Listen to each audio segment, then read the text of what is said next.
Millainen jälki meistä toisimme jää? Mitä voisimme tehdä toisin jo tänään? Olen Heli Väisänen. Tervetuloa podcastiini Kuusi kehää, jossa puhumme 6 eri teemasta.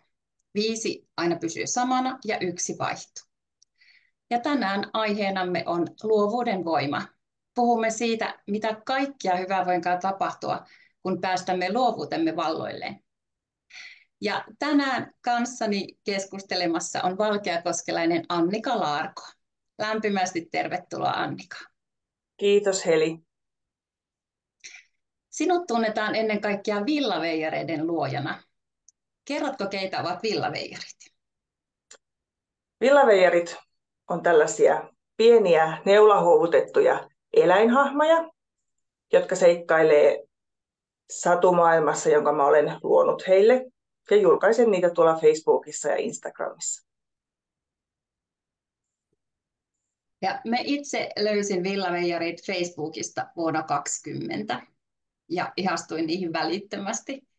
Ja mun lempihahmoista on ehkä tämä muorihiiri, koska hänellä on tosi lempeä ja leveä hymy. Mutta se, mikä ehkä oli se kaikista isoin juttu silloin vuonna 2020, niin oli tämä joulukalenteri. Ja se herkisti ja sitten se voimannutti, koska niin kuin aika monella muullakin, niin mulla itsellä oli aika vaikea elämäntilanne. Niin miten nämä villaveijarit syntyy? No, villaveijarit on syntynyt itse asiassa silloin 2020, kun mä jäin työuupumuksesta ja kokonaisvaltaisesta uupumuksesta. Ensin irtisanoin työstäni, silloisesta työstäni, ja jäin ikään kuin vähän tyhjän päälle. Mulla oli omassa elämässä ehkä oman elämäni suurin kriisi kanssa menossa, ja se oli semmoinen kokonaisvaltainen, että mä olin toipumassa läheisriippuvuudesta, ja mulla todettiin ADHD silloin, ja mä etsin tosi paljon itseäni, kuka mä oon, ja opettelin asettaa rajoja itselleni, ja opin niin kuin tuntemaan ja ilmaisemaan itseäni uudella tavalla. Mä oon ollut semmoinen toisten miellyttäjä ja ulkoapäin ohjautuva ja semmoinen kiltti, tyypillinen semmoinen ihminen, joka sitten väsyy jossain vaiheessa, kun tulee ikää vähän enemmän.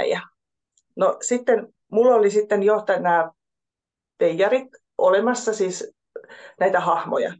Ja mä olin jo aikaisemmin innostunut niin kuin huovuttamisesta ja huovutin näitä eläinhahmoja innoissani. Ja sitten ajattelin, että mulla syntyi tarinoita mielessä ja ajattelin, että voi että kun mä haluaisin jotenkin niin kuin ikuistaa kirjaksi tai johonkin kuvata näitä ja tehdä tarinoita näistä. Ja sitten mä ajattelin, että joo, että mä perustan Facebookiin sivut ja Instagramiin ja kuvaan sinne ja katsotaan, mitä se tuo tullessaan. Ja sitten syntyi Annikan villaveijarit ihan ensimmäiseksi heinäkuussa 2020. Ja sitten vuodenvaihteessa se Annikan jäi siitä pois, että oli vain villaveijarit. Mutta sitten lähdin sinne tuomaan niitä tarinoita ja kuvasin innoissaan ja innostuin kovasti työstäni ja tekemisestä ja loin pikkuhiljaa sitä maailmaa, joka nyt on jo paisunut navettoineen ja taloineen ja monine huoneineen ja jottoineen. Kyllä, sä oot luonut ihan kokonaisen tämmöisen minimaailman. Ja mä kuulin joskus vuosia sitten, että ihminen alkaisi tekemään tällaista, niin kuin just näitä minimaailmoja, just rakentaa pienoismalleja tai nukkekoteja, silloin kun hänellä on joku suru sisällä. Mitä sä ajattelet tämmöisestä ajatuksesta? No kyllä se ainakin mun kohdalla pitää paikkaansa, että mä oon käsitellyt omassa itsessäni olevia tunteita, mihin mulla ei ole ollut niin kuin lupa tuntea tai kokea, jotka mä olin jotenkin patoutunut. Siellä on ollut surua, siellä on vihaa, mutta siellä on ollut paljon semmoista niin kuin tutkimatonta. Ja tietenkin se on ollut suru siinä, että on ollut niin kuin yhteys itseen, omaan sisimpään poikki sillä elämäntyylillä, että ohjautui ulkoapäin, yritti hakea hyväksyntää miellyttämällä muita ihmisiä ja tekemällä niin kuin ajattelin, että on nyt hyväksi. Aina, että olen se kiltti ja teenhän nyt oikein kaikessa. Ja jotenkin se meni hirveän äärimmäisyyteen jotenkin mun kohdalla. Niin sitten kun mä lähdin prosessoimaan näitä ja matkaamaan sinne itseeni, niin mä joudun kohtaan paljon semmoisia kipuja ja semmoisia tunteita ja semmoista niin kuin surua myös siitä, että mä olin ohittanut itteni tosi monta vuotta. Että, että, että kyllä se mun kohdalla pitää paikkaansa ainakin.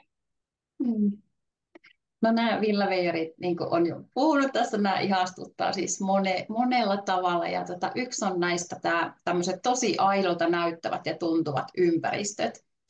Ja yksi mun suosikkikohdista on se, kun villaveijarit lähtee sienimetsään ja sitten ne tulee ja ne tekee sienipiirakkaa.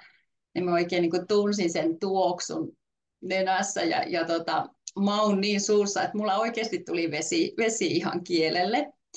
Ja sä oot varmaan joutunut käyttämään siis monenlaista ongelmanratkaisutaitoa ja näkökulman vaihtamisen taitoa, että sä oot saanut luotua siis niin aidon tuntuisen minimaailman, niin kerrotko tästä lisää?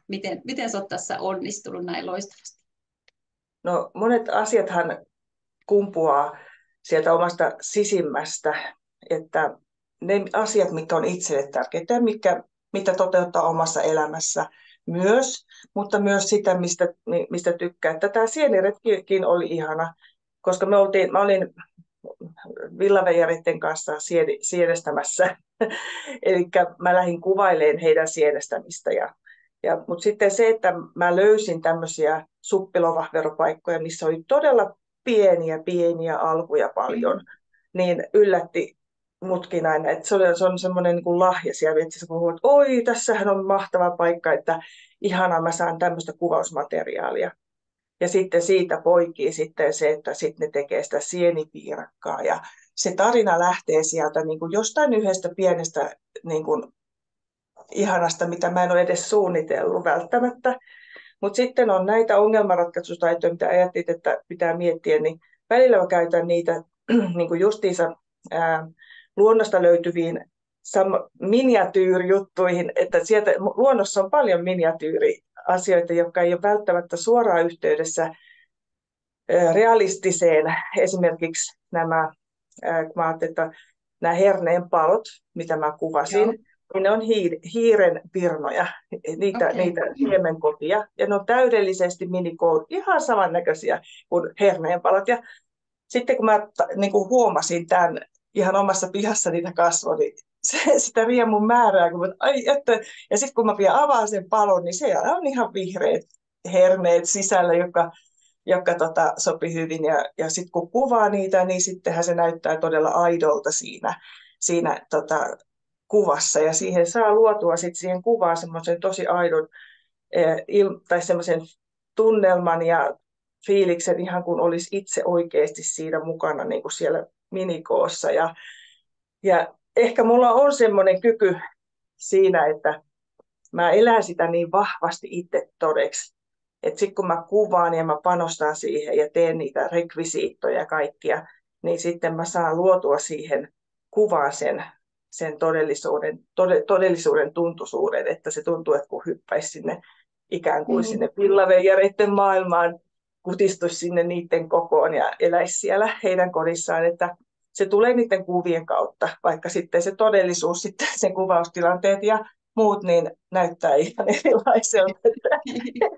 On hyvin tuosta kömpelyä ja moneen kertaan niin kuin pitää ottaa kuvia ja otoksia ja kaatuu ja ei ne aina suju niin hyvin, mutta se lopputulos sitä aina palkitsee.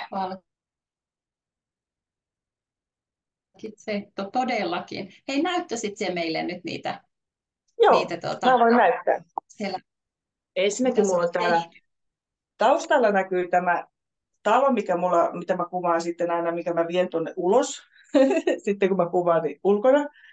Täällä sisällä mä en kuvaa koskaan noita, mutta sitten nämä, niin kuin tässä nyt näkyy tämä pirtti. Niin tämä on tosiaan, tämä on kulissi, niin kuin huomaatte. Mm-hmm.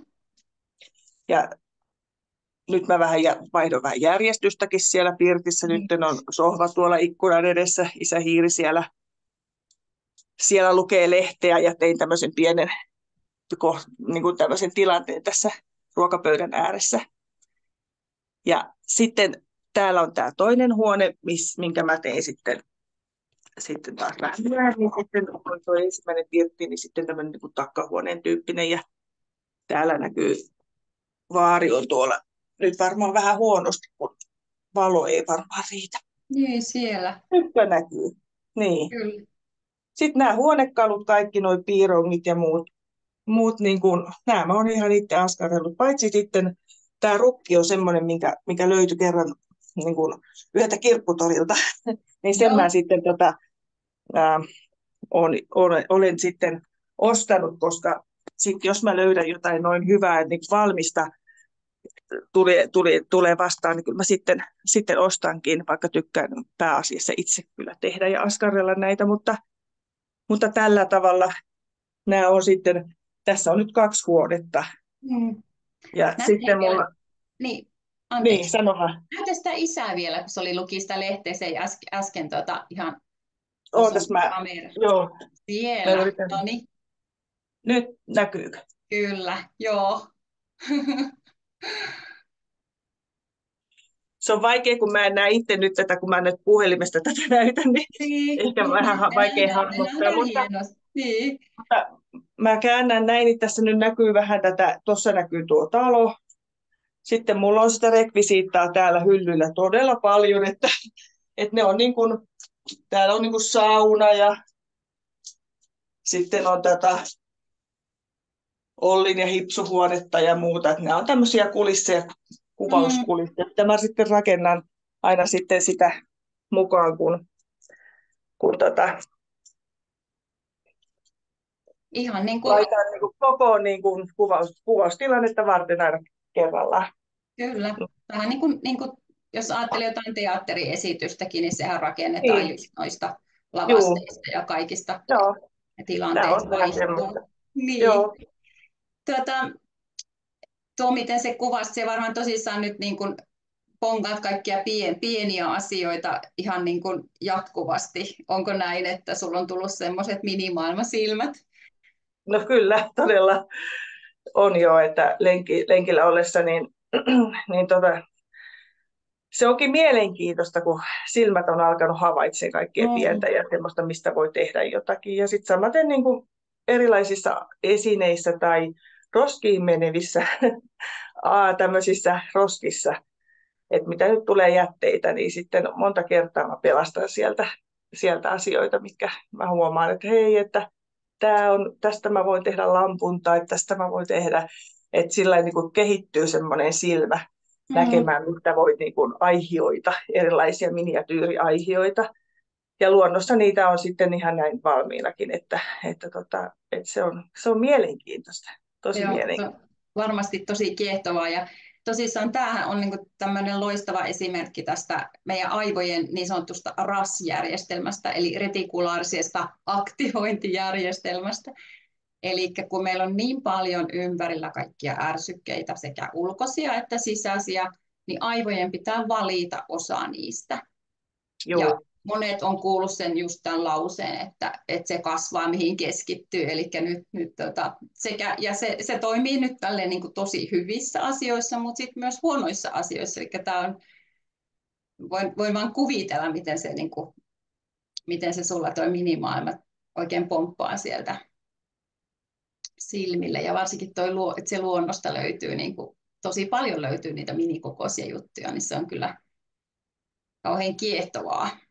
Joo, ja se palkitsee ja se auttaa kyllä siinä luovassa tekemisessä, että on tämmöinen järjestelmä meillä aivoissa, että kyllähän sitä muisti joskus silloin, kun on tullut raskaaksi ja niin joka paikassa näkee raskaana olevia naisia. Ihmetet, että miten kaikki on nyt raskaana. Että se varmasti just johtuu tästä. Ja tämä on, niin kuin, tämä on todella semmoinen niin kuin omissa aivoissa oleva järjestelmä, jos ajattelee, että somessa, kun on nämä algometrit, miksi niitä sanotaan? Niin, että sitten kun hakee jotakin, niin sitten se alkaa syöttää sulle. niin Aivan. meidän aivoissa on luonnollisesti tämmöinen järjestelmä, koska se todella tekee ja tapahtuu näin, että sitten kun alkaa kiinnostua jostain asiasta ja siitä tulee semmoinen varsinkin intohimoinen juttu, niin kyllä siis niin kuin se on ihan uskomatonta, miten Mm, löytää niitä asioita ja miten ne silmät niin kuin haravoi ympäristöä sillä semmoisilla omanlaisilla niin kuin minisilmillänsä, mitä kyllä, löytää. Se on ihanan niin kuin palkitsevaakin. on. Ja mitäs, sä oot nyt joutunut varmaan opettelemaan tosi paljon uusia taitoja, kun sä oot tehnyt näitä villaveijareita, niin kerro joku semmoinen, mistä sä oot erityisen haltioissa. No kyllä toi kuvaaminen on semmoinen. Mä oon aina ollut käsillätekijä, mutta kuvaamisesta mulla oli semmoinen uskomus, että mä en osaa, kun mä en ole tehnyt sitä. Mm, Se vaati tietynlaista jotakin semmoista teknistä osaamista, mikä tuntuu, että en mä osaa. Että pitäisi olla sitten se kamera olla niin hyvä, että siinä on niin kaikki automaatti tämmöiset jutut, että sitten se vaan niin kuin kaikki valotukset ja tämmöiset, että jotenkin semmoinen tietynlainen tekninen puoli tuntui hankalalta, mutta sitten mä vaan aloin tekemään, koska mulla oli niin suuri intohimo toteuttaa sitä. Mä ajattelin, että no, tästä vaan lähdetään nyt liikkeelle ja mulla oli hyvä kamera, koska mulla oli, tai siis puhelin, missä oli hyvä kamera. Ja se auttoi siinä, että sitten esimerkiksi ensimmäisen kirjan nämä ää, tota, ensin kuvat, niin on, anteeksi mä laitan laturin tuonne nyt, niin kuin, ettei vaan pääse. Niin, joo. Niin kirjaan on kuvattu kaikki mun puhelimella. Et joo. vasta sitten 2021 kesällä mä ostin itselleni tämmöisen järjestelmäkameran ja aloin sitten silläkin harjoittelee ja nykyään kuvaan pelkästään sillä. Se on niin kuin, jos mä jonkun nostan, niin se on niin kuin varmaan se ehkä nyt suurin niin kuin, mitä on oppinut. Tokihan tässä kaikki tämä käsillä tekeminen, että Kyllä. mitä on niin kuin, On, ja tuo on niin kuin hyvä muistaa, varsinkin tälle aikuisena ehkä tulee sellainen olo, että ei voi aloittaa, kun ei niin kuin osaa, mutta just tuo, että työntekijänsä opettaa, että se on joo, niin hirveän hyvä. Että ei voi osata, jos ei ole koskaan aikaisemmin tehnyt, niin kuin tuossa niin. just totesit. Ja Mutta sitten, monesti anteeksi, ei niin sano mä vaan. sanon vain sen, että niinhän monesti villaveijareissakin tuon noissa tarinoissa, tai aina siellä joku muori tai vaari sanoo, että työntekijänsä opettaa, Niin, että rohkaisee lapsia tekemään, ja, koska se on se oivallus, mikä mä oon itsekin niin kuin ymmärtänyt ja saanut. kyllä. No sitten sä oot kertonut, että jotkut piirteet sussa, joita sä oot aikaisemmin luullut haasteiksi, niin onkin nyt osoittautunut lahjoiksi, kun sä aloit tekemään villaveijareita. Joo, Tästä. no varmasti se liittyy varmasti tähän ADHD:seen, jossa on omat haasteensa, mutta siellä on myös nyt ne supervoimat, jos näin voi sanoa, että tämmöinen hyperkeskittyminen on yksi asia, joka tulee esille siinä, kun intohimoisesti joku alkaa kiinnostaa ja siihen paneutuu niin 100%, ja sitten siihen työhön uppoutuu semmoisella intensiivisyydellä, että sitten siinä unohtuu ajantaju ja pääsee tosi helposti semmoiseen flow-tilaan. Se on semmoinen niin kuin vahvuus, mikä voi jossain tilanteessa tietysti olla vähän huono asia silloin, jos se kärsii sitten se muu elämä ja asiat, mitä pitäisi tehdä tai täytyisi saada aikaiseksi, niin jää vähemmälle huomiolle ja jää tekemättä. Mutta sitten taas toisella puolella sitten se, mitä sä teet ja sä pystyt saamaan aikaiseksi jotain valtavan hienoa, niin sitten taas se on vahvuus. Että, että varmasti tässä villaveijerityössä niin näkyy tosi vahvasti tämä puoli mussa, että sit mä oon saanutkin hirveän paljon aikaiseksi ja tehnyt, nyt kun mä katson taaksepäin, niin hyvänen aika, tässä on mennyt 3 vuotta ja niin kuin ihan hirveästi. Kyllä. Että sillä lailla tuntuu aina, että onko mä kaikki nämä tehnyt, että miten mä oon ehtinytkään. Siis, Vaikka kyllä. en mä koko aikaa tee, siis mulla on taukoja ja semmoisia luovia, mä sanon niitä luoviksi tauoiksi, että sitten on varmaan hiljaisempaa siellä somen puolellakin koituu uusia tarinoita, mutta se kuuluu siihen luovaan työhön. Niin. ja sitten se muu elämä vielä, mikä siellä on. Ja jotenkin varmaan toi kaikki yksityiskohtien runsaus, joka on myös ihastuttavaa, niin varmaan liittyy tuohon kanssa, että kun pystyy tekemään noin paljon ja keskittymään siihen. Mutta villaveijareihin, tosissaan niihin on tullut myös tarinoita, musiikkia ja lauluja, niin miten nämä sitten syntyy? Joo, siis mä oon onnekas siinä, että mun suvussa ja lähipiirissä on niin paljon lahjakkaita ihmisiä eri asioihin, mihin mulla on ehkä niin kuin lahjoja. Ja nämä musiikkiasiathan on ihania ollut, koska tässä musiikkialla on tehty mun miehen veli Petri Laarko, on todella musikaalinen monitaituri. Ja hän on sitten tehnyt Villaveijarille musiikkia yhdessä Jaakko Linnovaaran kanssa, ja hän on sitten taas mun serkkunimies, että tällä suvusta löytyy tosi hyvin niin kuin tämmöistä osaamista, ja siellä ollaan tehty sitten muutamia tämmöisiä musiikkivideoita. Ja sitten taas lasteni serkku ja tämän Petrin poika niin on sitten todella taitava ollut animaatio tekemään ja sitten editoimaan ja kaikkea tämmöistä niin kuin videoiden tekijä. Hän on nuori 17-vuotias poika ja hän nuori mies ja todella niin kuin innostunut kanssa olen mukana näissä jutuissa, että siksi me ollaan saatu niin upeita aikaiseksi vielä niin kuin vähän tämmöistä animaatioa ja videoita ja tämmöistä. Ja sitten meillä ääni näyttelee näissä videoissa sitten meidän koko perhe oikeastaan melkein, että tässä nyt nämä kotona asuvat kouluikäiset lapset ja sitten itse olen ja mun mies on sitten tässä isän roolissa ja Petri on vaarin roolissa ja sitten löytyy kyllä Hilman äänenä on sitten meidän hyvä ystävän tytär, niin hän on siinä sitten ollut siinä Hilman äänessä, mutta tällä tavalla siis on monipuolisesti. Ja nyt varmaan ehkä tämä vielä kasvaa tästä, että tavoite haluaisin tehdä tätä ihan työkseni, että tämä voisi antaa toimeentuloa, mutta se tarkoittaa sitä, että jotta voisi nousta vähän isommalle ja seuraavalle tasolle ikään kuin, ja voitaisiin tehdä vaikka enemmänkin videoita, jos ajattelisi, että saisi auki tuonne TV-puolelle, vaikka Villaveijari-sarjaa tekemään tai jotain muuta, niin sitten tarvitaan siihen ihmisiä, jotka on taas sitten osaavia. Ja kyllä mä niin kuin, meillä on nyt sitten nämä rahoitusasiat ja kaikki niin kuin työn alla, ja meillä on tämmöinen tiimi, jota me mietitään tässä, että mitä voisi tehdä, että päästäisiin vähän eteenpäin taas tässä. Kehitteillä on, mutta vielä ei ole ihan tarkkaan voi sanoa, että nyt näin ja näin tulee. Että sitten kyllä mä kerron siellä sivuilla ja ilmoittelen siellä sitten, kun on jotakin varmaa, mutta sanotaanko näin, että kovasti mietintämyssyn alla ja semmoista niin kuin haetaan sitä väylää, että päästäisiin vähän eteenpäin vielä. Joo. Kuulostaa tosi mahtavalta ja onhan se ihan totta, että tämmöisiin produktioihin niin tarvitaan paljon ihmisiä, mutta on aivan ihanaa, että olet saanut siihen koko perheen ja suun ja ystäviäkin mukaan. Ja tosissaan tämä kaikki nyt on vaatinut tosi paljon luovuutta nyt kaikilta teiltä, mutta etenkin tietenkin sulta. Niin kerro hei meille paras vinkki, miten niin kuin jokainen voisi lisätä omaa luovuuttaan. Ajattelen niin, että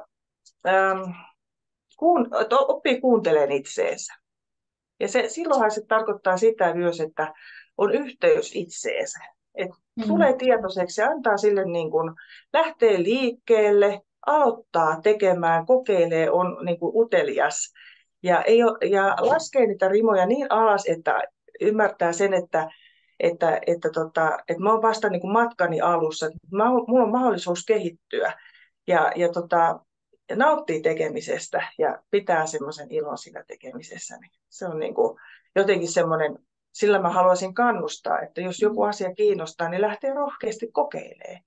Ja sitten myös se, että usein luova työ on just semmoista, että siinä se nostaa itsessä olevia asioita pintaan ja sitten uskaltaa käsitellä niitä yleensä tämmöisen luova työskentely on mahtava terapeuttinen väline juuri tähän oman sisimpäänsä ja tämmöiseen tutkimiseen ja ymmärtämiseen. Sitten on tietysti paljon tekijöitä, jotka niin kuin vähentää sitä luovuutta, niin kuin kiire tai aikataulupaine tai stressi, niin miten se oletko huomannut itsessä, että mitkä asiat tosissaan heikentää sitä luovuutta? Mä sanoisin, että luovuuteen, jos siihen luovuuteen tulee niin kuin valtava stressi tai paine tai semmoinen, että se pitäisi se luova työ saada jossain tietyssä aikataulussa nyt puserrettua ulos, niin se on pahinta varmasti. Mm-hmm. Mutta sitten sanoisin, että sitten taas jossain vaiheessa mulla oli tämmöinen kokemus, että kun mä olin työharjoittelussa pienen ajan, ja se oli stressaavaa mulle, mä olin sen jälkeen aina hirveän uupunut, mutta sitten kuitenkin mä jaksoin tehdä, se oli sen ensimmäisen joulukalenterin aikaa, niin mä jaksoin niin kuin työstää sitä iltaisin, koska se oli jollain tavalla vastapainoa, ja mä pääsin purkaan siihen sitä kaikkea muuta semmoista ahdistuneisuutta, mitä ehkä oli noussut pintaan, niin se olikin sitten taas, niin kuin, se ei haitannut siinä kohtaa. Mutta sitten jos se liittyy siihen omaan luovaan työskentelyyn ja semmoiseen, että siihen tulee valtavan niin kuin, semmoisia paineita, että nyt pitäisi ja alkaa suorittaa sitä omaa työtänsä, niin se suorittaminen on huono. Et kun se ei sitten, se tuo niitä ajopuita sinne luovuuden virtaan ikään kuin. Kyllä, tosi hyvin sanottu tuo. No sitten tosissaan, niin kuin tässä nyt on monta kertaa puhuttu, niin villaveijareissa on paljon ulottuvuuksia. Just ne on tosi inhimillisiä, että vaikka ne on niin kuin vaan yhdessä, tai se jotenkin saat niistä semmoisen, vaikka ne on vaan yhdessä asennossahan ne periaatteessa on, mutta että ne, ihan kun ne olisi tosi eläviä. Ja sitten tämä satumaailman lumous ja tarinat ja sitten myös esittelee tosi paljon suomalaisia perinteitä siellä. Ja sitten niistä saa myös tietoa, esimerkiksi, että kuinka puuvene rakennetaan. Että mä oon ihan varma, että nämä puhuttelee niin kuin tosi monenikäisiä, että ihan sieltä pienistä lapsista senioreihin, niin millaista palautetta sä oot saanut villaveijareista? No, todella paljon tulee palautetta jatkuvasti. Sitä ihmetellään just, että miten ihmeessä sä oot saanut tehtyä nämä ja nämä asiat. Ja sitten just tätä, että ihmisille ne tarinat resonoi heidän omiin muistoihin, lapsuuden kokemuksiin ja tämmöisiin, joka on aivan ihana asia. Että siellä on isovanhemmat ja lapsenlapset keskustellut siitä, minkälaista sen isovanhemman tai vanhemman lapsuudessa on ollut. Se on ollut hyvin erilaista kuin tänä päivänä. Mm-hmm. Ja se on yksi tavoitekin, mikä mua itseni viehättää jollain tavalla tuoda sitä perinteistä elämäntyyliä niin kuin näkyville villaveijareiden tapaan tämän ajan sukupolville, joka on niin kuin siellä, joka ei ole elänyt sellaista aikaa. Minusta se on ollut ihana ja jollain tavalla siellä näkyy sitten ne arvot, mitä mä itse koen niin kuin tärkeinä, että mulla on kanava, jonka kautta mä voin niin kuin tuoda sitä perinnettä, että se perinne jatkuu. Mm-hmm. Meidän on hyvä tuntea meidän juuret. Ja sitten se palaute on ollut teiltä seuraajilta kyllä just sitä, että ne arvostaa sitä todella paljon. Ja eikä tämä ole niin kuin äkkiseltä, ei moni ajattele, että tämä on niin kuin vain lasten juttu, että kiva, että lapsille, mutta kyllä tämä on niin kuin koko perheen. Ja enemmänhän mulla on seuraajia tuolla Facebookin puolella, jotka on tämmöisiä mun ikäisiä, keski-ikäisiä, vanhempia naisia, suurin osa varmaan, ja miehiäkin toki, mutta siis enemmän sitten kuitenkin naiset. Ja Instagramin puolihan on sitten taas toisaalta, siellä on paljon sitä nuorempaa väkeä, ja sieltäkin tulee, mutta sitten pääsee taas niin kuin ehkä mulla paljon on seuraajia ympäri maailmaakin, että mikä joskus hämmästytti, kun mä huomasin, että mä voin nähdä, niin kuin, että mistä päin maailmaa tulee, niin aika paljon, että Italiassa on paljon, tuolla on Yhdysvalloissa on niitä seuraajia, ja sitten, että semmoisia varmaan niin kuin semmoisia suomalaisia ulkomailla asuvia, jotka on löytänyt villaveijarit, niin se, että sitten nämä tarinat tuo semmoista niin kuin sitä Suomea sinne, vähän sitä perinteitä ja sitä, että sitten että on ihanaa, että ne ilahduttaa sitten Mm. näitä. On, ja näissä on just sitä niin kuin sellaista, me itse kanssa jotenkin menen mun lapsuuden kesiin, ja siinä on niin kuin tosi monta kerrostumaa, ja jotenkin tässä on varmaan tosi paljon sellaista, joka puhuttelee ihmisiä riippumatta niin kuin mistä päin maailmaa he on, koska me kuitenkin tarvitaan aika samoja asioita, just sitä semmoista läsnäoloa ja rakkautta ja yhteisöllisyyttä ja iloa, mitä näissä sun kaikissa, tai mitä villaveijarit niin kuin edustaa. Ja sulla on jonkun verran myös näitä tuotteita, nyt tosissaan se lähes loppuun myyty kirja ja vuosikalenterit, niitäkään ei ole enää valitettavasti saatolla tällä hetkellä. Ja postikortteja ja sitten tämä Hilkka-hiiri, jonka voi myös sitten ostaa omakseen. Ja sä kerroitkin tästä, että sulla on toiveita, että sitten tämä pääsisi vähän niin kuin isommille areenoille ja sitä me kaikki fanit, nykyiset ja tulevat fanit, kyllä toivotaan, että näillä on kyllä niin kuin munkin mielestäkin tosi paljon annettavaa ihmisille. Että nämä on iättömiä ja ajattomia ja uniikkeja ja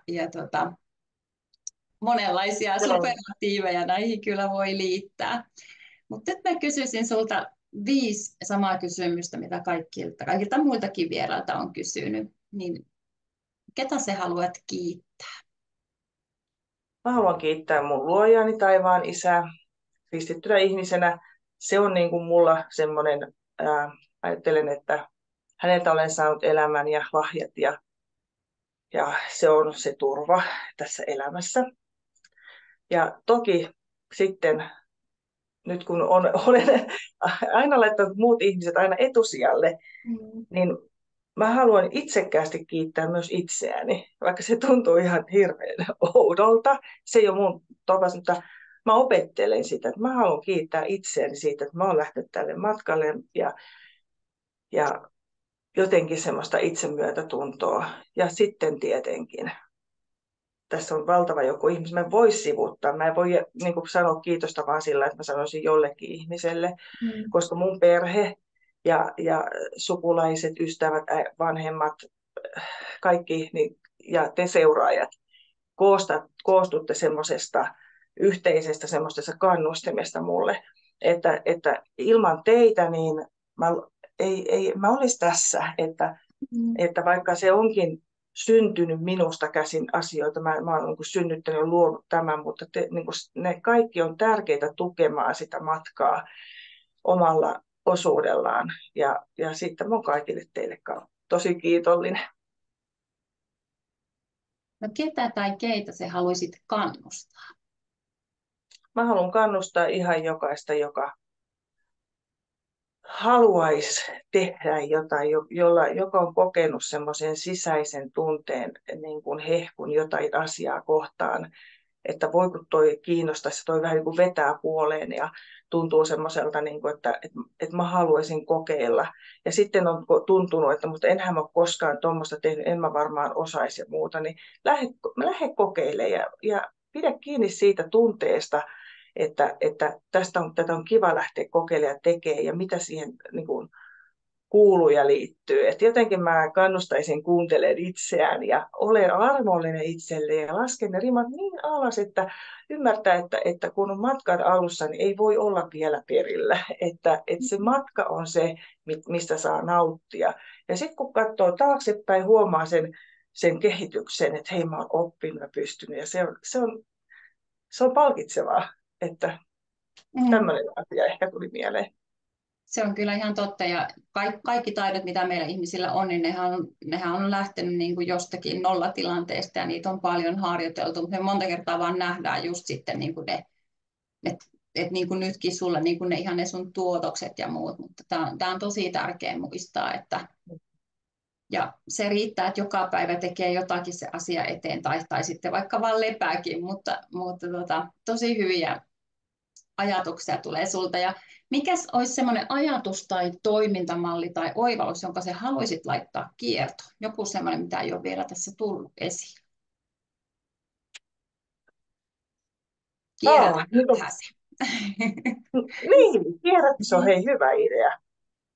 Siis tämmöisessä työssä, kun mitä mä teen tuosta miniatyyrijuttua, niin siis tämä kierrätys ja käsillä tekeminen, niin se, mä niin kun, että kaikkea aina tarvitse ostaa. Mä en sano sitä, että se on ihan ok, joku tykkää, niin kuin, vaikka nukkekotiharrastajissa on paljon semmoisia, jotka tykkää ostaa valmiina ja muuta, että ei ole sellainen niin kuin intohimo siihen tekemiseen, se materiaalin tekemiseen, mutta silti se kierrätys siinäkin, niin kannattaa, että kirpputoreilta löytää valtavasti kaikkia ihania juttuja, mitä voi hyödyntää, ja et ilman muuta se olisi ehkä tämä. Vastasiko tämä sitä sun kysymystä, kun mä vielä aloin miettiä, että mikä se kysymys oli? Joo, eli kierrättäminen kunniaan tuossakin asiassa. Kyllä. Joo. No sitten, jos jotain pitäisi karsia, niin että me saataisiin niinku parempaan tilalle, niin mitä sä haluaisit elämässäsi karsia? Tai mitä se ehkä nyt jo karsit? Mistä sä oot päästänyt Mä oon irti? karsinut paljon. Että mä voin sanoa, että välillä tulee sillä, että nyt ei paljon kannata karsia enää, koska se on aika paljon kaventunut. Mutta tämä selittyy ihan sillä, että jos tekee intohimoisesti jotain asiaa, niin eihän sulla mikään aika maailmassa riitä, että sä pystyt pitämään ennallaan kaikki mahdolliset siihen asti olevat vaikka ihmissuhteet tai tekemiset ja niin kuin niin kuin, mitä mä selitän. Että kun jotkut puhuvat, että on paljon kaiken näköisiä kissaristiäisiä, missä käy ja muuta. No, toi on vähän tyhmä ilmaisu, mutta siis sillä lailla, että niin kun on pakko vähän niin kun rajoittaa ja kuunnella. Silloin kun alkaa kuuntelemaan niitä omia voimavarojaan, niin sieltä väkisinkin sitten tippuu asioita pois. Ja sitten kuitenkin huomaa, että ne ihmissuhteet, jotka on aitoja ja niin kun, semmoisia, jotka on semmoisessa tasapainoisessa suhteessa, niin ei ne kärsi, vaikka siinä olisi pitempiä aikoja, että ei näkisikään niin usein, vaan semmoinen kunnioitus ja se semmoinen niin kuin ymmärrys niin kuin löytyy sitten puolia ja toisia. Sitten sitä ihanampaa nyt on ollutkin, sit kun tapaa ystäviä, vaikka ei niitä niin usein näe, niin se tuntuu aina niin ihanalta sitten, niin kuin ihanaa pitkästä aikaa sitten huomata, että hei, meillä on pysynyt tämä meidän ystävyys, että vaikka me ei ollakaan niin kuin jatkuvasti toisissamme pidetään, niin silti se säilyy, vaikka siinä olisi vähän väliäkin. Ja priorisoida vähän niitä sitten asioita sit elämässä, sitten, että ymmärtää, että mikä välillä on aikoja, että joku asia vie enemmän aikaa. Elämäntilanteet muuttuu ja vaihtuu ja hyväksyä se muutos. Että nyt on tämmöinen vaihe ja nyt mä tarvin tässä vaiheessa näitä asioita. Ja sitten osataan olla niin kuin itsensä puolella.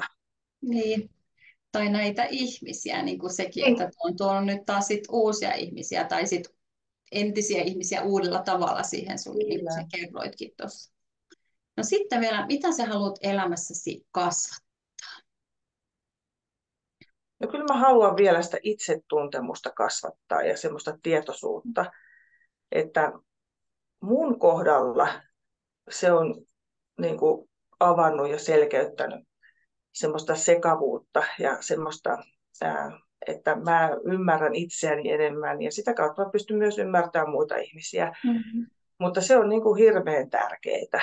Ja siellä on paljon sitä semmoista, että niin kuin ymmärtää niitä omia tunteita ja antaa niille tilaa ja oppia niitä tuomaan esille. Ja tämä on niin kuin, ja itse myötätunto on se sana, mitä mä haluan, niin kuin, että sitä mä haluan kanssa niin lisää. Se liittyy tähän pakettiin, mitä sä kysyit.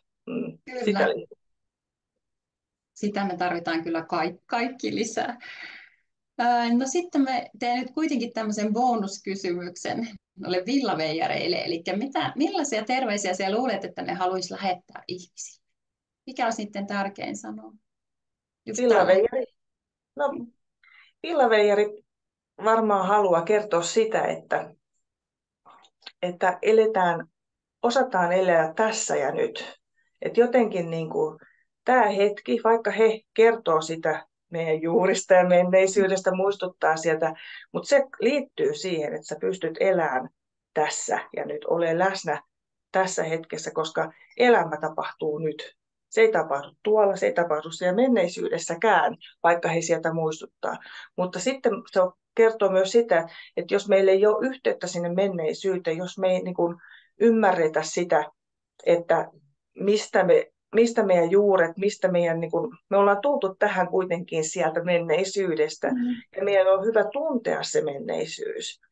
Että siinä mielessä sitten, jos on vaikeuksia elää tässä hetkessä, niin kuin, missä se elämä tapahtuu, niin kyllä silloin kannattaa käydä siellä menneisyydessä katsomassa, koska siellä repussa voi olla paljon semmoisia käsittelemättömiä asioita, mikä painaa ja estää sinua niin kuin niin kuin elää täyspainosta elämää tässä hetkessä. Mm. Tuo on kyllä tosi tärkeää ja nythän tämä tämmöinen sukututkimus ja kaikki tämmöinen on hirveästi lisääntynyt, tai en tiedä liittyykö sekin tähän keski-ikäisen Niin, ihmisen elämään, mutta onhan se ihan valtavan tärkeää. Ja lopuksi me haluaisin sanoa vaan, että emeritusprofessori Kari Uusikylän mukaan niin luova itsensä toteuttaminen on tärkeä onnellisuuden ja terveyden edistäjä. Ja Annika, tämä sun tarina on kyllä niin loistava esimerkki siitä, että miten paljon se on tuonut hyvinvointia sulle itsellesi ja miten paljon se on tuonut onnea ja iloa muille ihmisille ja tulee jatkossakin tuottamaan. Ja varmaan voidaan yhdessä todeta, että kaikista meistä löytyy luovuutta, kun sille antaa mahdollisuuden. Ja tuhannet kiitokset Annika ja Villa Veijarit siitä, että olette ollut mun vieraina. kiitos sulle Heli, että kutsuit mut tänne. Oli ihana olla. Kiitos ja kaikkia hyvää. Nähdään taas. Nähdään.